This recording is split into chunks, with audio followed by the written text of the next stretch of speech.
ইনফরমারের মাধ্যমে আমরা খবর পাই যে আমাদের 2022-23 সনের পাশ দিয়ে কালমাদিয়া যে পথ, সেই পথ দিয়ে আজকে হনুমান নিয়ে মুখপুরা হনুমান পাচার হবে ওদিক থেকে দূরে আর কি।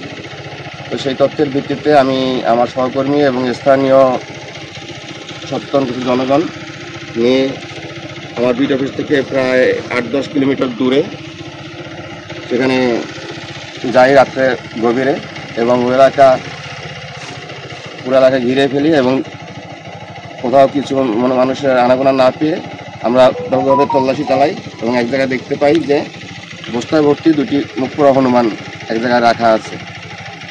তো আমরা আরও ব্যাপক তল্লাশি চালাই এবং কোথাও কোনো আসামি না পেয়ে, কোনো লোকজন না পেয়ে আমরা তাৎক্ষণিক আমাদের কক্সবাজার মহেশখালী রেঞ্জের দায়িত্বে আছেন জনাব সাজমুল ইসলাম সহকারী বনসংরক্ষক মহোদয়, তাকে অবগত করি এবং তার নির্দেশে অফিসে নিয়ে আসি এবং স্থানীয় জনগণ এবং জনপ্রতিনিধি সহ শাপলাগুড়ি বিট অফিসার সহ আমরা বন্যপ্রাণী সংরক্ষণ আইনের 2012 সনের আইনের অনুসারে জীবননাশের আশঙ্কা থাকায় গভীর জঙ্গলে বৃহস্পতিবার দিন গভীর জঙ্গলের পাশে অবমুক্ত করতেছি।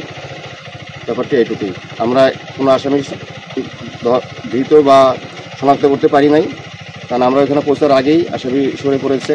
রাত্রি অন্ধকার থাকার কারণে আর আমাদেরকে হয়তো আমাকে উপস্থিতি টের পেয়ে ওরা অবশ্যই উপস্থিতি টের পেয়ে চলে গেছে।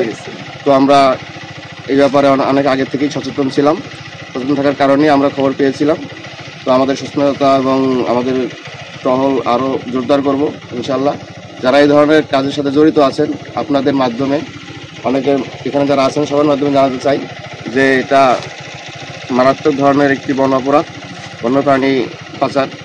তো সবাই সচেতন থাকবেন যে ধরনের কোনো পাচারকারী যেন এই ধরনের কাজে জড়িত না পারে, যে কোনো তথ্য দিয়ে আমাদের সহযোগিতা করবেন।